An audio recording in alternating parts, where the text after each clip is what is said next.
Born in the heart of Wisconsin, where tradition runs deep and good stories start around a tailgate. Join your host, Eric Tasker, and former Major League pitcher Paul Wagner as they dive into hunting, fishing, conservation, and the great outdoors, and share the stories that come with it. Because out here, it's more than a pastime, it's a way of life. Everything outdoors, and the stories that make good memories. This is Tailgate Talk. Okay, Mr. Wagner. Well, I thought we were done for the year. Yeah. And then you're like, I don't know, we should do another one. It's like 2 weeks, and then it's ATA, and it's going to be late again. So, let's try and jump in. Let's do something. Let's see if we can find an interview. Let's find a guest. We found a sucker. We found a sucker. and before we get to that, it's funny because I've started posting some of the clips, and it's nice because now we're doing like a video show, so we actually have content that we can put out for this. I'm like, if anybody wants to jump on, and I had like 8 people that were like, hey man, whenever you want to just talk about stuff, I'm happy to do that. Or like when we took it over and we started running with it, like 8 people, they're like, hey man, I'm always happy to talk about hunting. I'm like, all right. As long as the 8 people know that it's not a paid appearance. Right. There's no paid appearances, Holt. So hey, sorry. You may get 1 follower out of it. we can't fund your next wall mount, but thank you for coming on. So social media, I'm going to just start off on this note. Social media is not all bad. I've actually found a number of really good dudes and girls that I've met along the way in this last couple years, and Holt Watson is one of them. And Wags, I know you're a killer, and I try to be a killer. This guy's a killer, so it'll be good to talk to him because he had a great year this year, and it was really fun because while I was up north trying to hunt, he was also out. And then as I got back, we kind of, I don't know, when we left from up north, there was like a period that was just going to be so money for hunting weather. So him and I were going back and forth, and he's like, man, I just blew it. I can't believe it. And then 2 days later, he's like, dude, I just shot a freaking tank. I'm like, all right, well, redemption comes quick for some people. And we're happy to have Holt Watson on the show. He's kind of a northwest Wisconsin guy. So I think maybe we'll probably run into a couple topics, but Holt, thanks for joining us. And why don't you give us a little rundown on yourself and what you do and where you're from and your backstory? Yeah. Well, thank you guys for having me. I always love chatting whitetails. I'm from New Richmond, Wisconsin, St. Croix County area in the west central or probably northwest part of the state. And I work for a civil contractor in the Twin Cities in Minnesota. I am a foreman for a grading crew. So November and October are pretty demanding months as far as a push goes in my daily routine and daily activities. It's kind of a grind to try and make it work with work and a family, and then trying to manage time to sit in a tree for a period of time. So I'm fortunate enough to have a wife and a 2-year-old son. And he is just something special. He's probably got more drive than I do. He's just an ambitious little boy, and I'm excited for him to get older and want to come out and do it with me. So he's 2 now. So he's got 6 months until he starts drawing a bow, or the Genesis is on order. Okay, perfect. Yeah, just get it tuned all the way down. It's like 20 pounds or something like that, and he'll be able to start drawing soon enough. Yeah. Well, like I said, I mean, it's been fun just to be able to engage with one another and follow one another. And I know this is your first time meeting Wags, and Wags has been giving enough to let me come out here, and I've had some great experiences out here. And he's got a couple acres, just outside of Oconomowoc, and you also have a farm. And without getting into too much detail, you want to give us, so you've got your place. How much are you farming? How much are you food plotting? And what does it really entail before we get into your actual season? Sure. How much work are you putting into it? And what does your kind of season ramp up look like for your summer months or like spring turkey. I know you're big into that as well. Just maybe Wags will learn something here. Maybe I'll get something added to my to-do list for spring or early summer for next year. So two things. One, I used to hunt, and I still will if I have time. This year I didn't, unfortunately, but I have a Minnesota place that I hunt that's on the border. Okay. My family's hunted there for a very long time. It's about 40 acres worth of two different people, and we used to have a place there that adjacent to it that was a 210 acre farm, and we didn't really do anything except set stands and watch cameras as they evolved over time and go hunt, trim lanes. This has evolved to now I have permission access to sole access to an 80 acre chunk here by my house that I've been learning over the last 3 years. Okay. And that's actually where I shot that deer this year. And I refer to the gun farm a lot in our text messages, and our gun farm is, it's east of my house about 20 miles. It's about halfway between here and Eau Claire, or like between here and Menominee. Yeah. And that farm is where we actually get to sort of sample and do a lot of different things. So it's been a tough, last couple years because everybody's starting to have families, kids are young. Some of the guys' kids are in sports, so time is limited. They're getting to that age. But a lot of what I do is I look at, after the season really is kind of, I dissect things, and I look at trail camera photos if I haven't really had a lot of time to study them during the season, because to me, a photo is just a lot of guys, especially with cell cams, it does give you some instant information, but for me, it's a historical thing. And I can get into that when I talk about the deer that I shot, but it kind of tells you, it gives you a date, a time, and then with some of these cameras, it'll even tell you the wind direction. It'll give you a whole list of information. And so I kind of use that and collect that and go, okay, this deer is bedded, in my knowledge, somewhere roughly in this area, or this particular deer, or these does are really concentrated in this area. They must like this food source or this food source. As far as, some of these food plots go, to be honest, this year we didn't really have a whole lot of time in our gun farm to get food plots in. Our farmer on some of the bigger ag that we have there, he actually switched everything. We had a lot of greens the last probably 5 to 6 years, and everything was in corn this year except for about 8 acres. So we had probably 60-ish acres of corn throughout the property. And it actually kind of backfired on us during gun season. So it was quite the learning lesson. Yeah.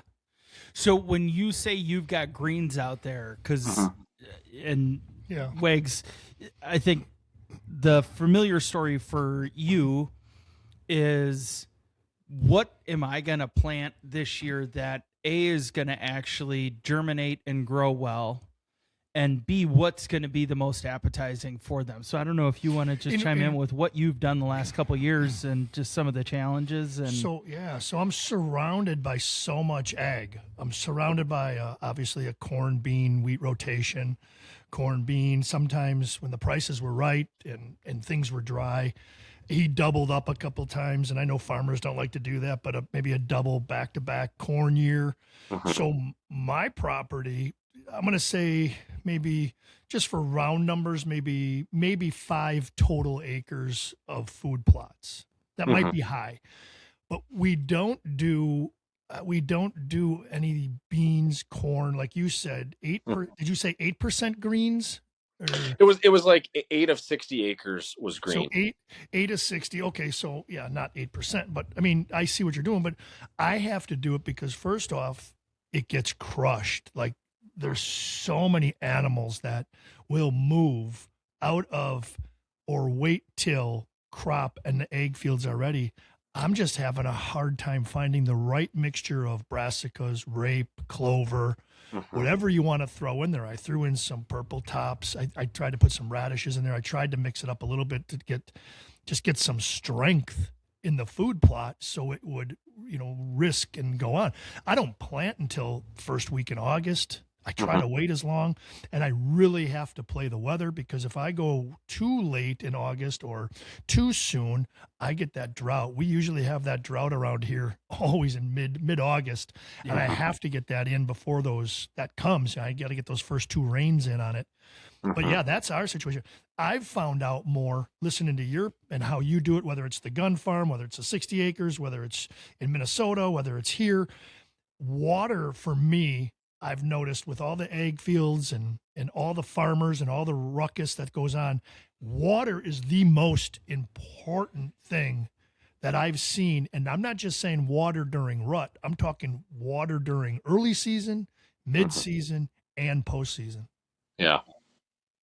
Yeah. No, we have two creeks at that place we firearms hunt that run through the property. Um, but they're very we can't really, I mean, you don't really sit right on the creek. They're only about 6 7 feet wide, and it's pretty thick. The cover's very thick there. But we have, we have setups in areas where they funnel together, or they'll cross the creek, so to speak. um, I've noticed that deer will migrate later in the year just to make sure that they have water. There's a guy that I used to take a lot of information from. His name is John Slate. He used to own an archery shop over here by me in Minnesota, and he would say that there were deer that would migrate. He figured up to 10 miles when we Really? started up here. They migrate to the St. Croix River area where some of these feeder creeks come in and where the river is itself, just to make sure that they could get a drink. Yeah. Well, the deer that I wanted to shoot this year got shot 1.5 miles from where I sit. So, Yeah. so 10 miles is nothing, or a mile and a half is nothing when they're moving 10 miles. So No, and a mile and a half to me, that's the more and more that you do this, that's very common. Yeah. That's not a very uncommon uh that's not a very uncommon thing to hear, especially for a deer that's noticeable, whether they have a big rack or they're older or what have you. But uh we've had deer 2 and 3 miles away. I mean, Wow. that's just one was on a hot doe, uh you know, for a multitude of things, but they're survivalists. All they have to do is survive. So Yeah. it's not really shocking to me. And isn't it crazy too? You know, I'm sure you do a bunch of glassing and all that stuff. I think you saw the video that I just posted not that long ago. We've got a bunch of ag fields around us that are 40s, or maybe they're a little bit smaller than that. 120s, big ones and little ones. And we even have some that are like right in Oconomowoc that are just small. Maybe if we're lucky, what is that behind Quick Trip? 20 acres, 20. if that. Yeah. And now, granted, there's a marsh and there's woods offset of that. But we had a couple times where Wags is like, "Where are you? You got to get pictures of this deer." And they're just out there in the middle of the day. They're survivalists to an extent. But when it's time to go, man, they'll risk it all to be wherever that doe is. Mm-hmm. And if she's bed down behind Quick Trip in the middle of Oconomowoc, that's where he's staying for the whole day. Yeah. It's just so interesting to see some of those patterns that they have and just where they end up. Well, we also Don't worry, the studio's just falling apart here.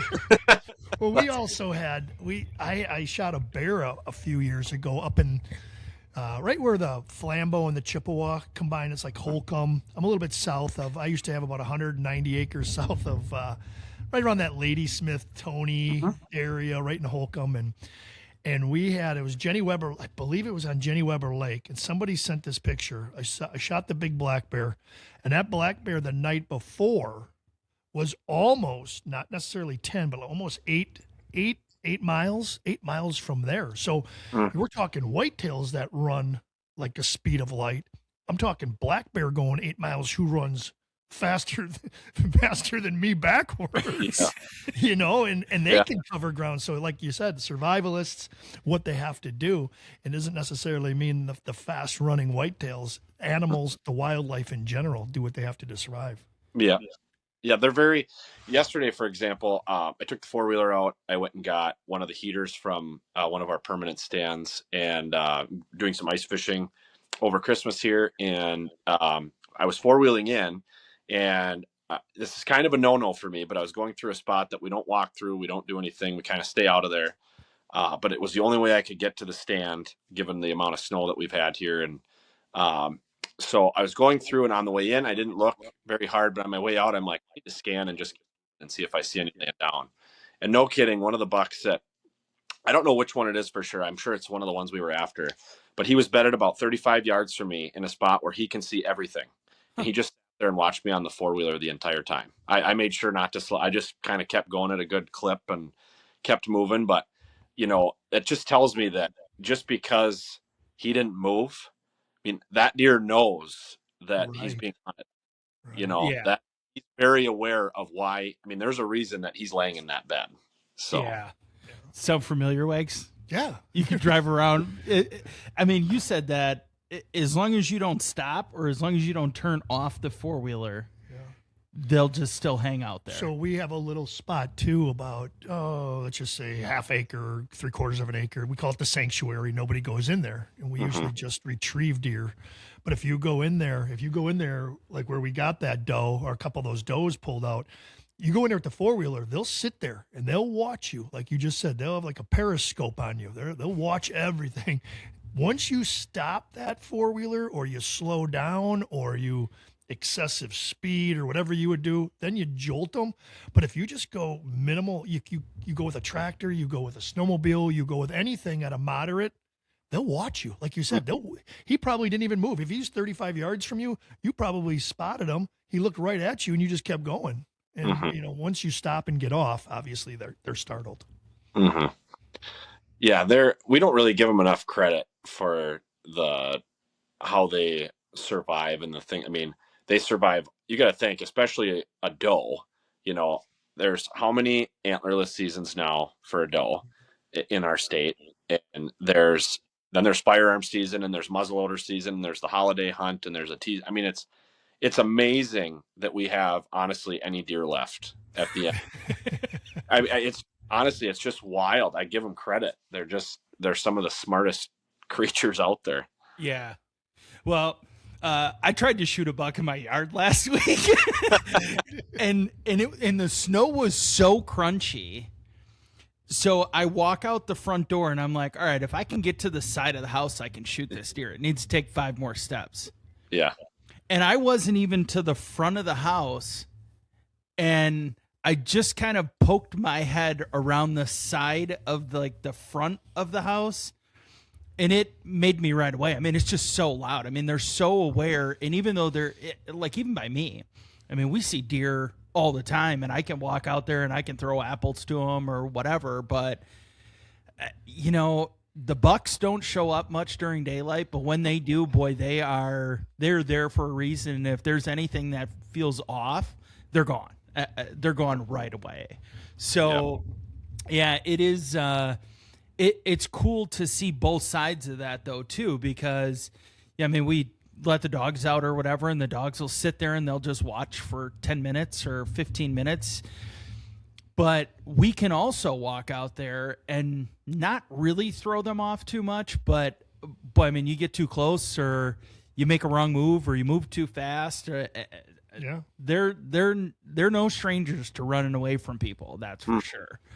So, but it's nice to see that. I mean, what a cool experience just to be able to drive around through there and, not really even notice it on the way in, but be able to, look at him as you're driving by and know that he survived What target buck was he? You don't know, but he had to have been one of them, and he's going to come back next year bigger and stronger.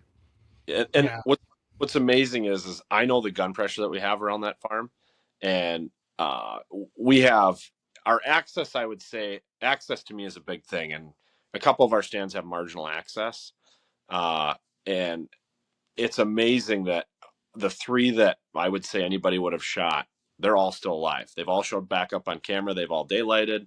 They are still looking for does.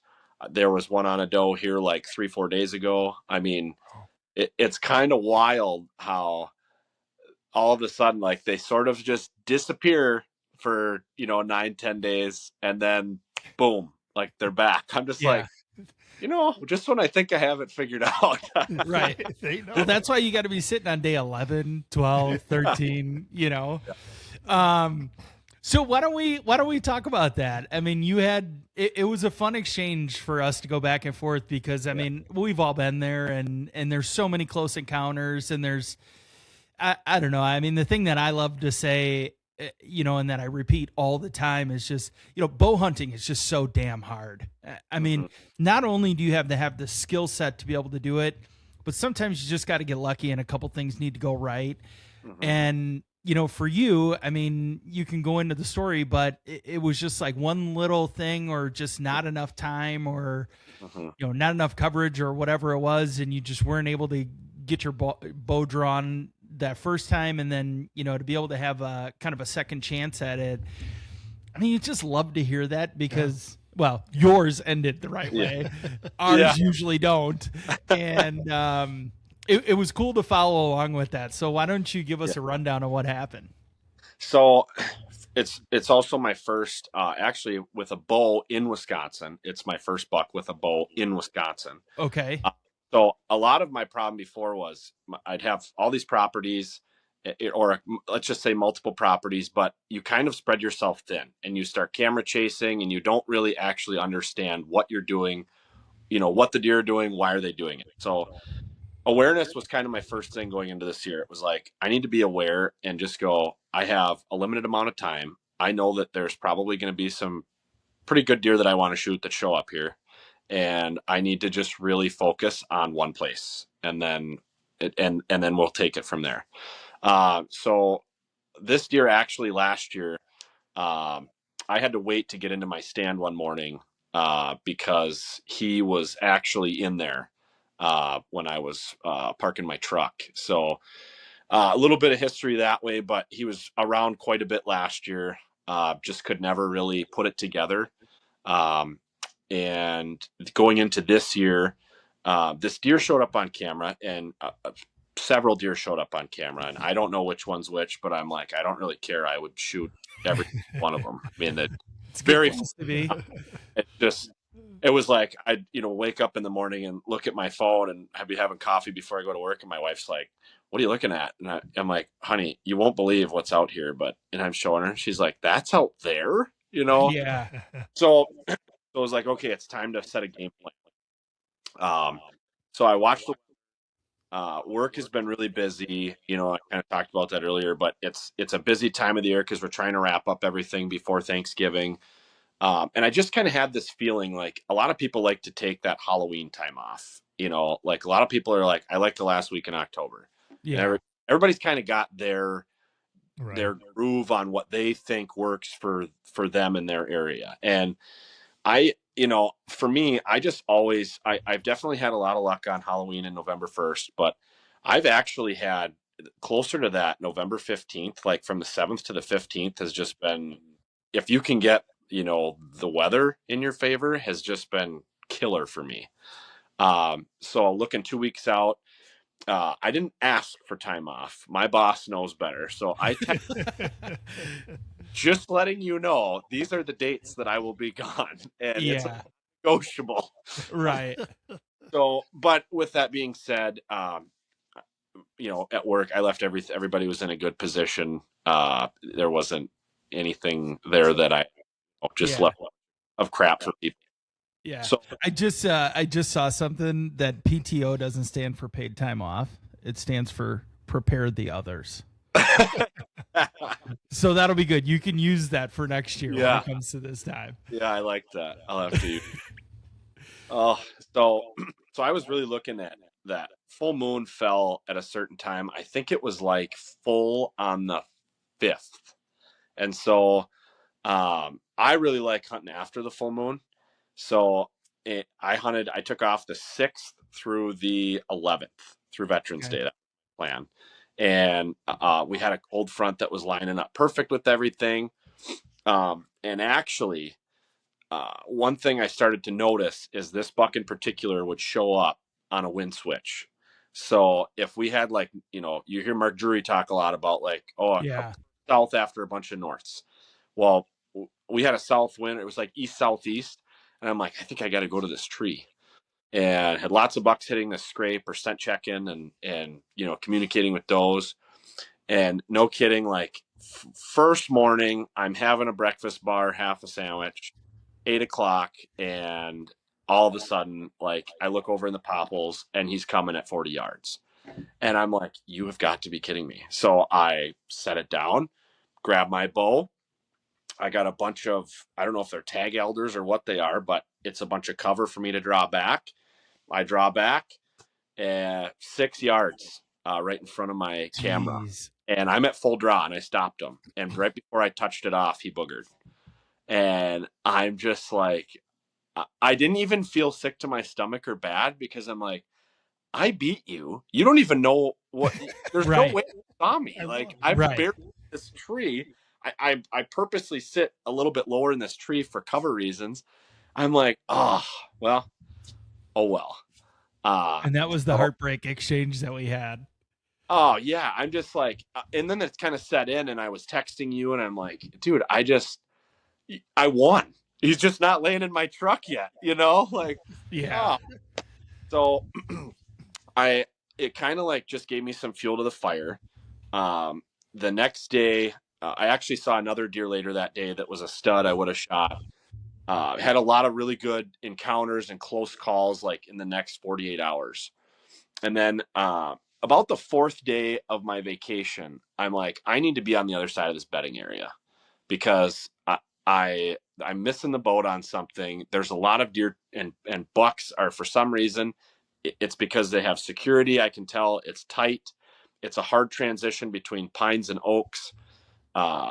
They're just a lot of stuff really added up and I liked it. So I actually went to the neighbor. He's got 6 acres. I got permission from him to hang a stand on the property line. And I hunted it Monday the 10th and had some good action, just nothing big enough. And then Tuesday the 11th, I went to go back out and try to go to a different stand. Of course, again, I couldn't because they were all already there and on their way back from the food. So I'm like, you know what? I put all this work in to go hang this new stand. That's the stand I need to go to. And I got back in there, very marginal wind, like almost borderline, probably shouldn't have been there. Okay. And I hung a couple scent wicks and lo and behold, like I'm talking shooting time. I looked up and coming out of the timber at 40 yards, a deer coming. And I'm like, I gotta stand up. And so I stood up, grabbed my bow, and I looked, big white frame. Wasn't sure which deer, had a pretty good idea. Walked right up to me at 14 yards and he turned. I stopped him once. And I've never really had this happen, but I couldn't really tell where my pin was. I've never had a deer come in that early, like a deer that I was going to shoot. Sure. So I waited. I'm like, take one more step. He took another step. I could see him a lot better. I'm like, okay, right there. And I let her fly. And it was the best sound I ever heard. And I hung my bow up. And I don't even know if I had my bow hung up. And I already had my phone out calling my buddy. Yeah. I was so bad. Yeah. So. Oh man, how nice to have a good redemption story, though. Absolutely. Yeah. And oh, go ahead. No, I was just gonna say the one thing that I found, because like when I've been out here, it's, I mean the second doe that I shot was literally like I shot it and deer walked back out after that.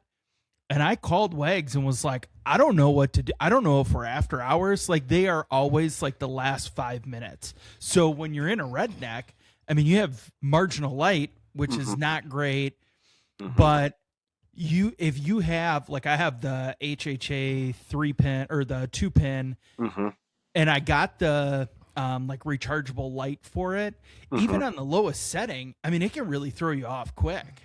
So like with the fiber optic that goes through there, And boy, you talk about if you have like it on the second setting or on the third setting, the highest power, it's like, I mean, it kind of blows out your vision if you're off on that setting. And then it's just one other thing you have to think about, like, oh, do I have it at the right setting? Is it too high? Is it too low?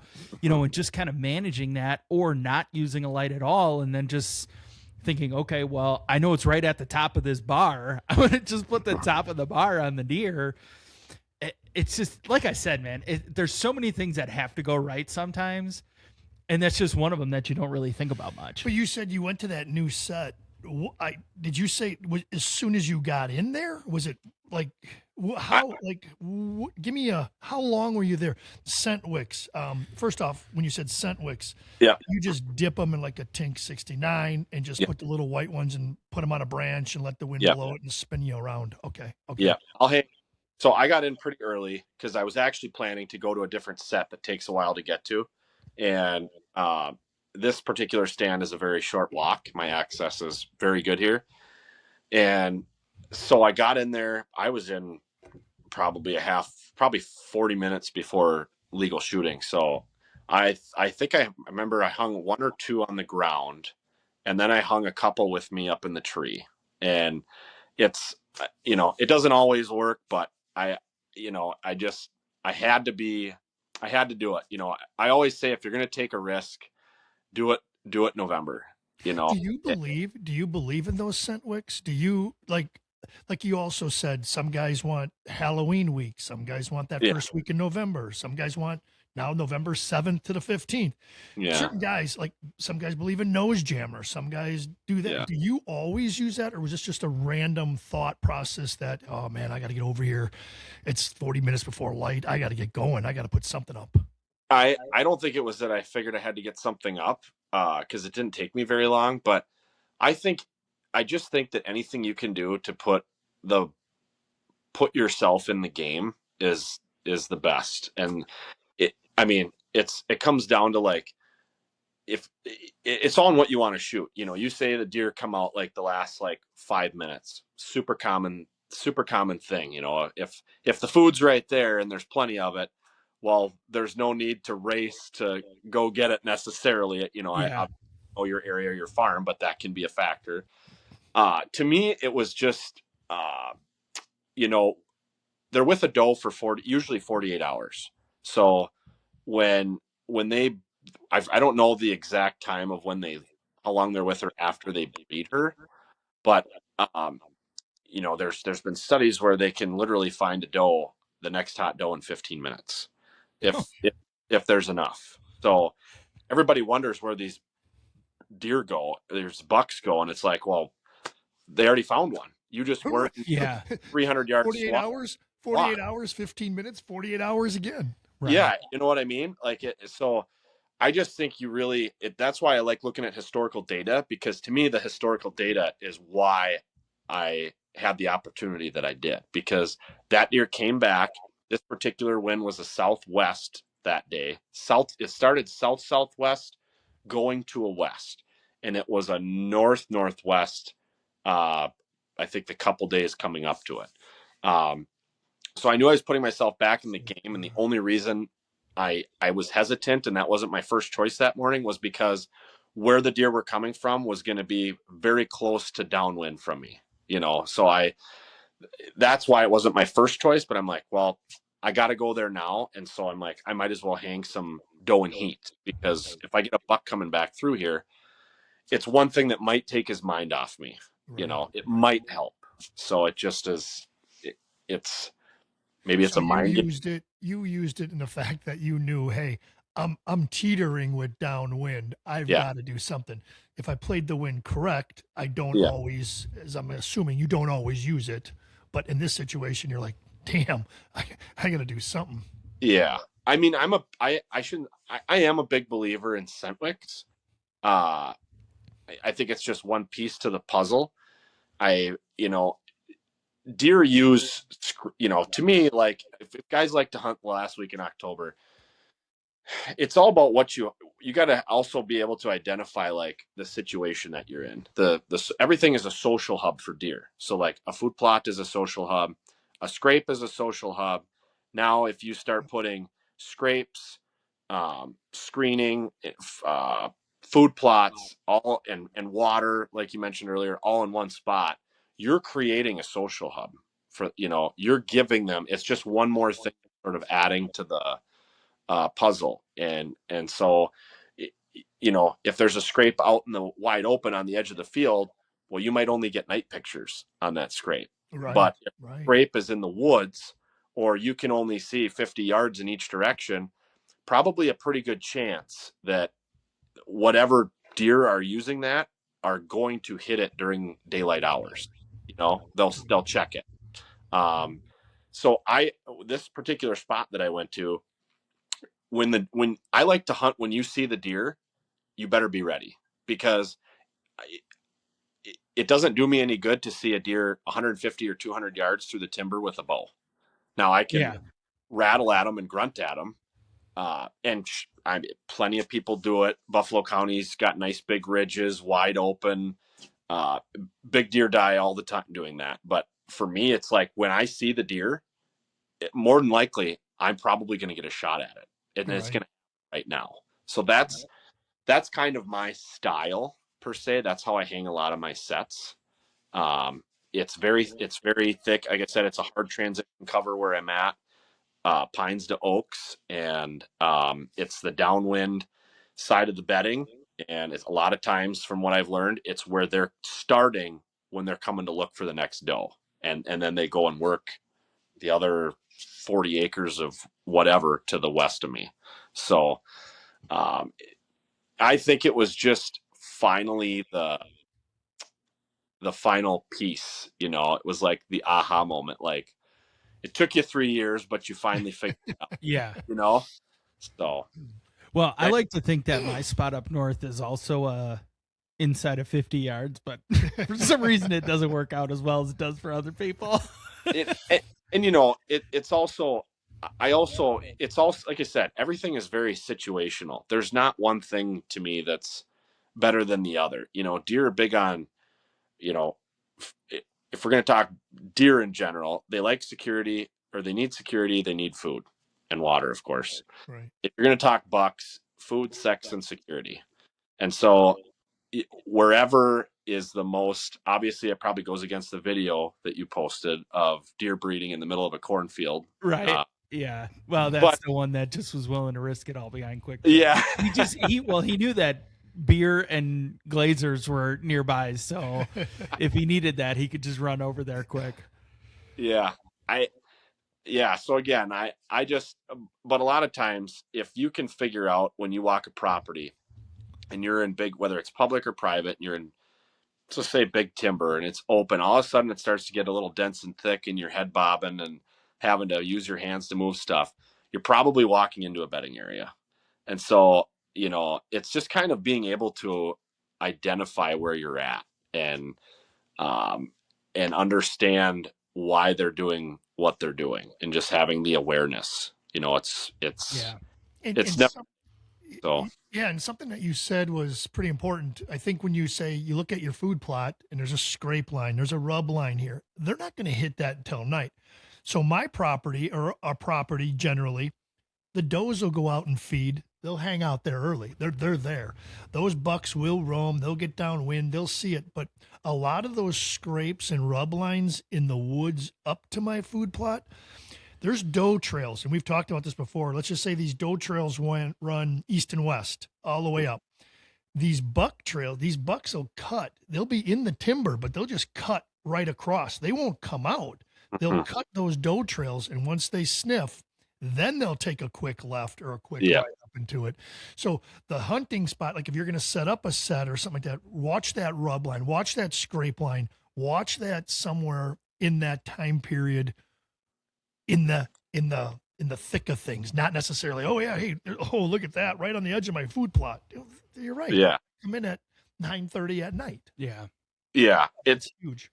It's very, and it's also about, kind of like I mentioned earlier, if a buck comes out now, if your food plot is closed and secure and nobody can really see in there, and you can't really see it until you get up to it, you're probably going to have a lot of deer daylight, in there, because they can't see anything. Now, if for some reason, and this obviously goes against Tasker's video, but you know, if you have a scraper rub line on a cornfield like by Quick Trip there, they're not going to hit something like that where everybody from Delafield or Oconomowoc can see it from their car. You know, they're not always going to hit it in the daytime. I mean, that's not to say that a big deer or a buck won't hit it like randomly at noon and everybody's like, did you see the big buck in that field over by so-and-so's? It was noon today. Like, of course that happens, but more security they can have. You're just putting yourself more in the game if you can create it for them or hunt that. So do you find that with your property? Let's go back to what you said. I believe you said 60 acres of corn, or you have 60 acres. So for us around here with so much ag, when it's corn, they're harder. I mean, those animals will lay in there and they've got protection. They feel secure. When it turns into the rotational, when it's beans, staging, quote unquote, staging areas, your greens, I think if that other 52 acres would have been beans instead of corn, I think maybe your strategy, you probably wouldn't have had to go to the different set. I'm just assuming, because for me, they don't go out to the beans until it's dark. They'll go and stay in the corn all day. Yeah. So my staging area, when it's beans, it's nice here because they come from all different directions and they wait till that 5, 10, 15, a half an hour after shooting light. Yeah. And now they feel comfortable going into the bean field where they're so much, let's just say, half body exposed. Yeah. I think a couple things. So our corn was all harvested before firearm season. And a lot of times, like you say, in the last several years, it's been, a rye clover mix or whatever for our neighbor that farms it for his cattle. And we had asked him, you plant corn, because our direct neighbor, he's got a hidden field, and it doesn't matter if it's corn or beans. They're always whacking a couple good ones out of it. I'm like, oh my gosh, I'm so sick of this. Like, we need to get. So also sounds familiar. Yeah. So we have corn, and then we have a warm up for the first half of firearm season. And then we were all rubbing our hands together thinking it was going to be really good for this cold front snow we got on Black Friday, Saturday, Sunday. And they just were not hitting it. Like nothing, very little. And so to me, it just kind of tells me now, of course, yesterday after being out there, there's tracks everywhere, we're getting them on the camera. So I just think there's like a transitional period, and that's why you should have both. So if you have some greens, and they don't need to be, 60 acres, where you can have an acre, a quarter acre, a half acre, but you have to give them some green. They need green in their diet. And that's why, Mark Drury always says he's got that phase, the green phase. They hit and then once that cold weather is here to stay, now it's time to hunt standing beans, or it's time to hunt, corn or whatever. Or acorns or whatever. You're right. Yeah. It's a switch. That's hard to predict. Well, deer hunting is so hard because there's not one. I tell my buddy this all the time. He's like, Holt, I thought you said it was this that was going to help us this year. I'm like, okay, well, I put my mouth, but I want a refund. Holt. There's not a one fix all thing. It's just the more that you can do, the more variety you can create in whatever social hubs for them, the better. So if you can have greens, and then you can have your beans and corn, and you're giving them water, and then the big kick lately is these hemp ropes. These bucks are just obsessed with over scrapes. The more that you can do to create a social hub or enhance it, and then also giving it security or putting it in a secure area, you're just giving yourself a better chance for success, in my opinion. Yeah. I stumbled on a couple different, I think I told you this, and maybe I've shared this a couple times, and I know Wags has heard this from me, but where we are up north, it's just all big timber, and I've kind of got this like big open area that I hunt over that is surrounded by like a young group of pines that are still just kind of growing, but it's enough that you can't see through it.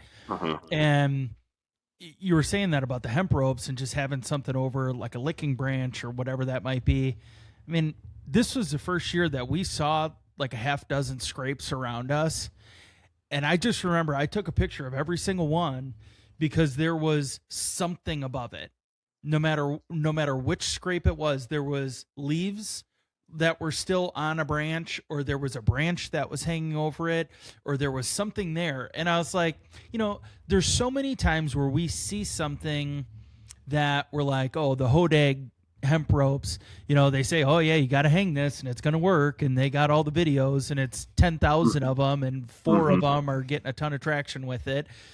I'm like, you know what? It makes sense now. And like, sometimes I feel like I need to see that, like kind of not really knowing what I'm doing, but just needing to be able to see that out in the wild of like, here's the proof. Like, this is what they're doing, and it encourages that. And they hit a scrape there. They're sitting there. They're licking. They're chewing on the branches or the leaves. And it all makes sense all of a sudden. So sometimes I feel like it's just a matter of like getting out there and seeing that. I mean, I know you've got a hemp rope that sits out there and they hit it. I mean, I've seen bucks and does walk by that and just do something with it, whether it's acknowledge it, lick it, nudge it, whatever. But it always helps just to get the proof. And it's nice to see everybody says, deer communicate this way. This is how they communicate. And you're like, well, really? Really? Let me see it. And then all of a sudden you see a doe come up, then you'll see a buck, a small buck. They do. It goes back to your hub theory. And I think regardless of where it is, whether it's on the edge of a food plot or not, they communicate there. They talk there. This hub, this is where they congregate. And that's where, like you said, you got to be, because that's where the animals will. Mm-hmm. And it's also like, if you're getting a bunch of does on camera, and a lot of times I am, everybody goes, oh, anything on camera in like August and September? I'm like, no, I don't even have cameras out yet. And they're like, what? Yeah.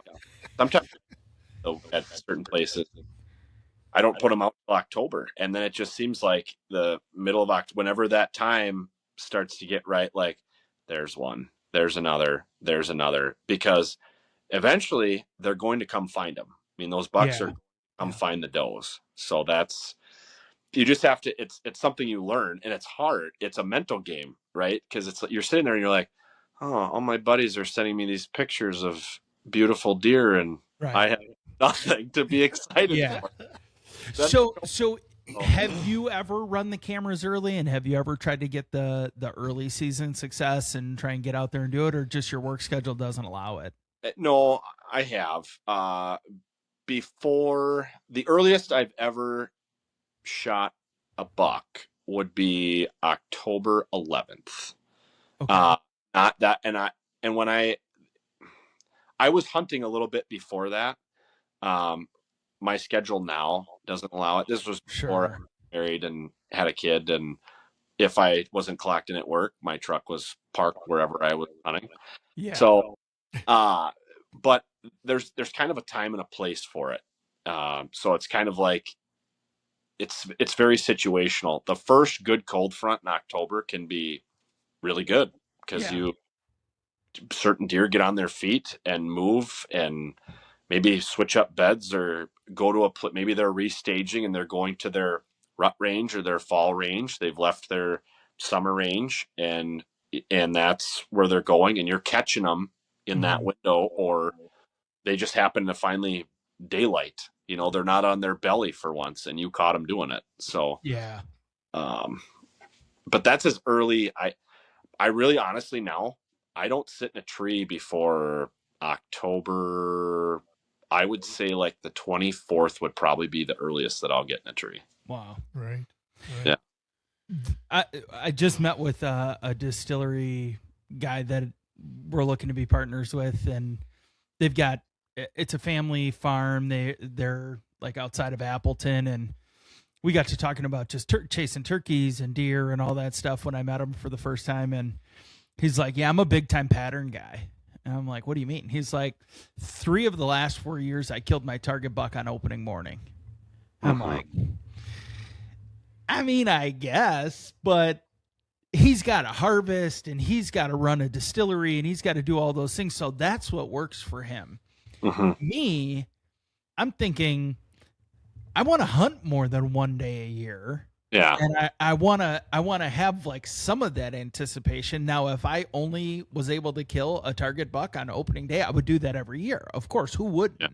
But what was nice for me this year was I sat the first 4 days of the season, and I was able to, I mean, because there were just so many deer out here. So Wags was like, we have to shoot does early. There's too many of them. I can't grow a food plot because they just hammer it, and they'll be out there 6, 7, 8 of them, Right. and they'll eat for hours at a time. There's one Yeah. big doe. We have to get rid of her. She's too smart.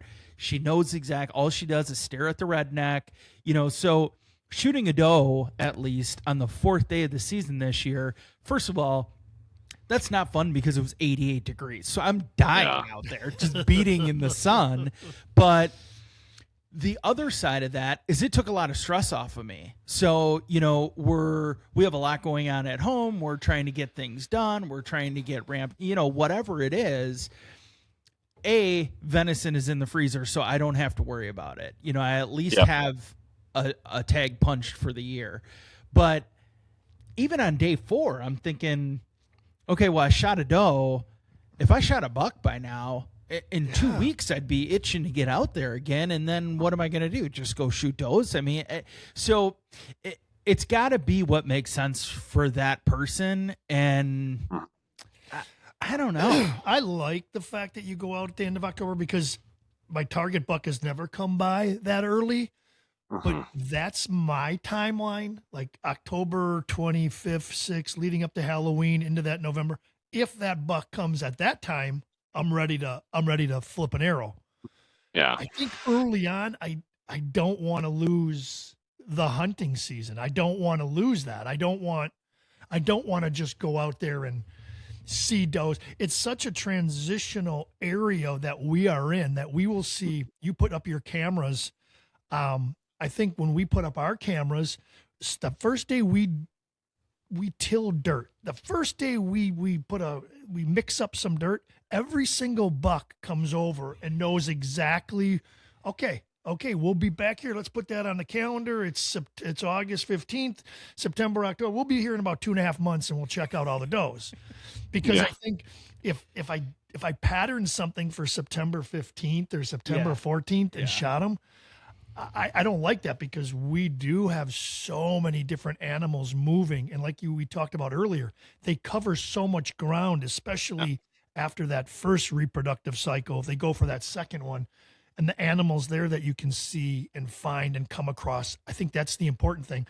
We use cameras to an extent here, but we don't necessarily use cameras here to target a certain buck. Yeah. Our area, both of our farms, we don't say, okay, that's Brutus. I'm going after Brutus. I'm going after High Beam. I'm going after Hulk. We don't do that because seriously, because every time I do that, I have deer in velvet.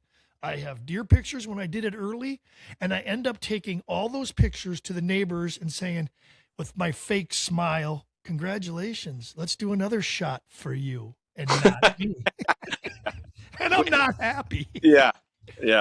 No, we don't worry. We do plenty of that with our neighbors. That's just part of the game. But I think it also tells you, I think you might have answered your own question too, Wags. Like those deer are going to the neighbors at a certain time. Well, now it's okay. What do they have? Now you get to go, okay, well, this is what they have there. Oh, this is why they're going there. You get to, that's what I started doing is going, well, we're losing them. Why? And I think that's the part where it's like, okay, not saying anything about the public land here, but just talking about private for now. Yeah. How much do you want to spend on making it better? I mean, that's what it comes down to. So, and I don't have buck betting. Somebody asked me this question that we were talking to. Do you have buck betting or do you have doe betting? We have doe betting. The buck betting would be over here. I'm just going to say A. A is buck betting. Yeah. I got does and fawns. I've got a staging area and egg fields and food is in the C. I'm in between there. When I lose out on all the animals that we lose out on here, I lose out in the morning, the AM hunt, because this is not a very good place to hunt mornings. This is an afternoon hunt. So bow hunting is so important here Yeah. because nobody early, well, a couple hardcore guys, but nobody really goes out and bow hunts here mornings Mm-hmm. because archery season. They all look for the gun season. We're down south here.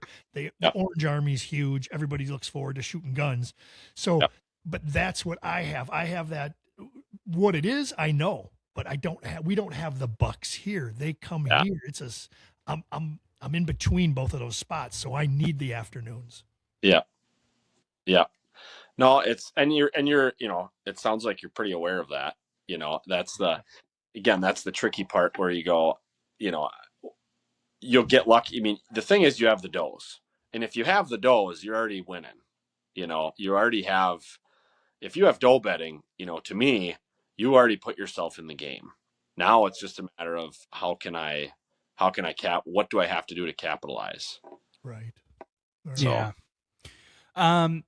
Okay, so part of why I thought it would be good to have you on, besides this masterclass that we just got on trying to figure out whitetails, yeah. is you've alluded to this a couple different times. You've teed up the fact, September, October, it's so hard to get out and hunt because it's busy time for you. You've Yeah. got a 2-year-old, you're married. Yeah. What we always think about is, how much time are we going to spend out in the woods, and how are we going to be able to make time for all of these things? Or like for me, I do my 10 days up north, and it's like I'm just trying to do everything. I let the dogs out every single time for the month leading up to it. I'm feeding the dogs. I'm doing everything that I have to. Oh, Sherry, do you need coffee this morning? Let me fill up your thermos for you.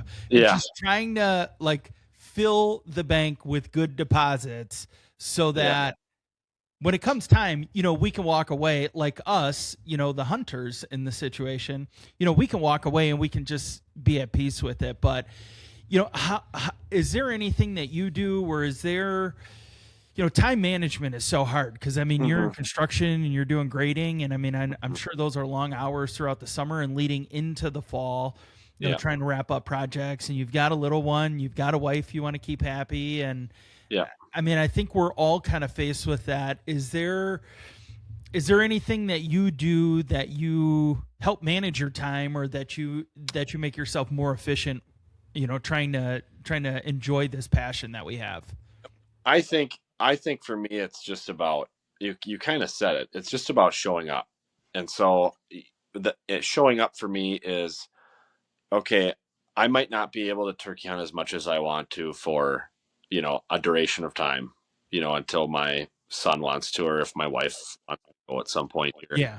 I think it's just about sacrifice. And I think you just have to, at the end of the day, go, I'm going to walleye fish a little bit, but not as much as I used to. And I'm going to turkey hunt maybe once, or I should say I'll have one tag in my pocket, and if I'll be over the moon happy. And I just think it's a stage of life you're in. And I think it's really hard for young men in general, because you go from your bachelorhood where you had like 10 years in my case, and some of my group, you had like 10 good years where you didn't have anything else to worry about. I mean, I want to go hunting today. All right, I'm going hunting. yeah. Like, okay, I'm going to go scout because we got the crew coming. We got to get a couple fields lined up for geese Saturday and Sunday, or Friday, Saturday, or whatever. I used to get a lot of rain days at work before I was a foreman. And so then I would go, like for waterfowl hunting, I would go scout, and I would pin everything. And then I would send it to the boys and be like, hey, they're here, here, here, here, and here. And then I'm working the rest of the week. And then they're just scouting everything that I found in one day. It's just I think it's a really hard transition to just go, okay, life's not going to look like it was before. So how can I make it work where I'm still happy, where you're still living your truth and the things you want to do, and still showing up for your wife, your kid, your family, Right. there's not like to me, there's not like a tell-all answer. It's kind of between you and your wife. Like, I try and do things for my wife when I know it's a grind for her. Sure. But she's got a lot going on. It might be in the spring. It might be in the wintertime. She's a teacher. So if she's really busy or has parent teacher conferences or something, it's just an example, but she used to coach track a lot. And amongst things, you're trying to step up and just do things that maybe she would want to get done at home, your quote unquote honeydew list. Mm-hmm. So I just think it's about. You got to. You have to. It's Yeah. like, okay, honey, we'll go to the wine tasting and we'll go to the farmer's market. Yeah. Yeah. And I think that's where I hope we didn't lose them, but, and that's where I think like getting into that late season is really nice because like when I came back from gun season this year and I say to Sherry, I'm like, oh yeah, well, I'm probably done. I'm like kind of toast. I've hunted a lot this year and, and I'm like, well, Weg said that I can go out by him. Yeah, I think I'm just gonna He go said out it's there. fine. Well, and then all of a sudden you're, she works a normal job, and then all of a sudden she's coming back, and shoot, I think we might have lost him. I don't know. We're at over an hour now, but what I think about is like, oh, okay, well, if sunset is 4:30. I can be home and I can have dinner made by the time she's home. Right, so it's kind of a give or take. Yeah. And I'm gonna just see if. But yeah, it's something see that if we you lost learn him. and you adapt and you make it work. And it is one of those hard things. But the biggest thing is that transition, like you said. Yeah. Hey, I can do whatever I want. Right. We can drink late tonight. Right. We can sleep in tomorrow. I don't have kids crying. I don't have to do this. We can Yeah. go bird hunt. Hey, let's go in the afternoon. You want to fish? Do whatever you want to do. Now I all know. of a sudden you have I to know. figure. Oh my gosh, are you there? Yeah. We're still here. Yeah, Did your phone just- die? Okay, I'm back. I'm sorry. I was at 50% on my phone battery, thinking I had all this battery in the world, and then it just died on me. So No, it's all good. Well, when we had Chris Ham on, we had quite the fiasco of just totally losing the entire call. So you're back. No, what I had just said was I need to stand up because we're at an hour now and my backside hurts. But what I was saying is, that's where it gets to be really nice at the end of the season. Because, I come home from gun season and I'm like, I'm probably done for the year. I've hunted a lot this year. I already shot a deer. My dad shot a buck. And then Mr. Wagner calls and he's like, man, we got, I feel like we have more does now than we had before. Do you mind if I go hunt by Wags with the gun for a while? And, but it's nice because, Sherry works and, if shooting hours is 4:30, all of a sudden you can hunt in the afternoon, stop at the grocery store, pick up dinner, and have dinner ready by the time that Mama gets home. Yeah, and it's not even like you went hunting, Mm-hmm. But Wags was just chiming in, that transition period, that is such a big thing for a lot of people that, it's not always going to be that way. You can't always just run around with buddies and do all that, but that's life. And It's not all about you anymore. Right. It's about No. others. That's the thing. Yeah, and you don't really know that till you're in it. People can tell you leading up to it when you're dating or engaged, whatever, but you really don't learn it until you're in it. And that's it's as clear and cut and dry as I can say it. There's not one specific thing I think that you can do. I think in general, a general blanket for it is just show up for your spouse. And I think that's just my wife is solid, man. She's, I used to guide. I'm actually, Right. I've kind of taken a hiatus from that, and I'm probably going to be done for a long time. And she knew that I was going to be doing that. And it finally just got to a point for us where I'm like, it doesn't really excite me like it used to. It's more of kind of a pain in the butt to leave than it is an excitement. So it's like, maybe this is just a sign to just stay at home. And then, you know what I mean? It So just, he used to guide down in, was it Arkansas? Yeah. Yeah, so Yeah. he used to do snow goose guides, and was it a whole month? Was it like all of January that you were gone? It's basically like the month of February. Okay. Yeah. Yeah, so it's like, I mean, I don't feel so bad about leaving for 9 days now. No, and when you Yeah. go down in February and shoot geese, you probably go through about 75 pallets of shells because I heard all you do is fire. Love it. Yeah. Full lead. Well, that's the Steel. hope. Yeah. Yeah. Yeah. But, I don't know. Do you have any other questions for him? No, I know we kind of rambled on and we didn't plan on going for an hour. So thank you. I just want to, you can say whatever you want, but thank you very much for your time. It's just interesting talking to other people, hearing different ideas and what they do and how they see things that you believe are right, but there's never one way to, what do they say, skin a cat. And if you think you know everything, and we learned this in baseball, there's so many guys in baseball that say, yep, you know what, I don't need to. And I'm listening to these guys, and I'm like, I've seen Hall of Famers. I've talked to guys that still listen. If you think you know it all, you are totally wrong. You are wrong because you learn. I'm old. He's young. I got young kids. They think you're always learning, and you can always learn something. You tell us 10 things today, and I can apply one of them. That's an accomplishment. Yeah. Yeah. I think in general in hunting, you just always have to keep an open mind. Right. And whether it's deer or waterfowl or turkeys, they're always telling you what they want. You just have to figure that out. They're always providing you information. It's on you to sort of put it together. So, your awareness is something that's key each and every time you go. And I think you're going to give yourself that much more success, not just in hunting, but in life in general. The higher awareness that you have, the more open you are to new things. So what Holt is saying is that buck that I was hoping to shoot this year, he was telling me he only wanted to come through my area at 9:15 or 9:30 every night.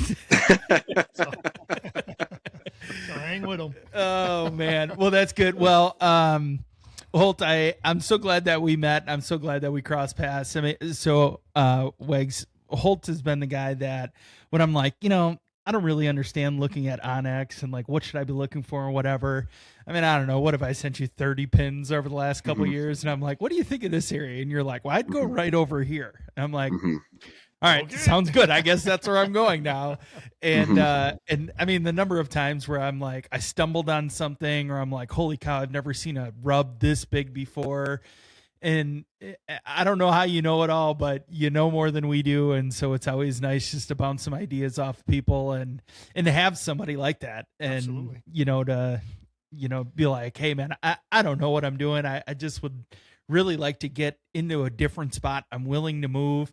And as much as that like kills me to be able to do that, because I just feel like I have a safety blanket, basically. Just like I know that this spot is where I know, and I know there's deer there, and I might see the same deer every day or same 10 deer every day, but I'm seeing deer and just hope that something makes a mistake, and you're like, no, man, you got to go over here, and this is why, and this is where you go. Task sits in the same tree on that every year. He's in that same tree. Yeah, like, and you probably know the squirrels. The squirrels are like, oh, here comes our buddy. Yeah, they probably know me by now. So yeah. I don't know, but I mean, it's worked out for my dad, and I don't know. I mean, and we've always had, I mean, I think this year we had 4 8-pointers that were running around in there, and just never happened to get lucky, and maybe it was just we blew out the spot or whatever it ended up being. And but it's just I guess there's a couple things that I've taken away from this. It's just I mean, first of all, you can meet some really great people on social media, and it's nice to connect with other people who are like-minded like us that will come on our show and talk with us knuckleheads, because I don't know. Because we don't know nothing. we don't know much. We hear ourselves talk enough. And and just the main thing that ended up being the smallest portion of our conversation was just, trying to manage everything as you get older, and just how do you make everything work. And I mean, there's a lot of people that run a business or that are, full-time employed, or like for you, that it's just a crazy time of the year coming into the early part of the season, and hopefully it tapers off in time. But you can make it all work. Just, I think, be present and do the things you need to do when you can. Mm-hmm. And yeah, I don't know. So Holt, thanks for joining us. I'm gonna give you the floor here. How can people find you? Anything else? Any parting words that you might have for us? I'm on Facebook and Instagram. I always love to talk deer. I love to talk hunting. So you're more than welcome to shoot a message. There's plenty of stuff that I still have to learn. Closing words, I would just say that I think we're all pretty fortunate to be able to do what we get to do, regardless of, what's in the back of the truck at the end of the day. And, here we are today getting to talk about a luxury that we have of being in the outdoors, and we should just be so thankful that it's Christmas time. We get to enjoy it with our families. There's presents under the tree. Everybody's happy and healthy. And I think sometimes that stuff gets lost amongst some of our passions and our chase with our endeavors in hunting and fishing. So just with that being said, I hope that everybody has a great holiday, safe holiday traveling. And it's just been a thrill talking whitetails with you and Wags. Yeah, well, we appreciate it. I'm glad that this worked out. Yeah. Just real quick before we wrap up, I just want to give a quick shout out to our sponsor, Charisma Customs, down here in Delafield. By the time this goes out, I think it'll probably be Friday after the holiday. So that means one thing: January's coming. So if you need a remote start, or if you want to, maybe do something, maybe you fell short, your wife ended up getting you something, or, the opposite, your husband got you more than you got him, and you want to get him a truck detailing or an SUV detailing, whatever that might be, charismacustoms.com. Just tell them that we sent you. And yeah, as we get into spring, I'm sure we're going to start talking about some other things with them, just, like stereos and things like that. If you got an ATV, a UTV, or you want to get your boat protected, now's the time to do that. Obviously, it's not on the water, so a great time to do that. So for Wags, I don't know. Merry Christmas, guys. This was fun. Merry Christmas. Episode 207. You can find us anywhere that you find podcasts, listen to podcasts, Apple, Spotify, iHeartRadio app. And yeah, here we go. Another one in the books.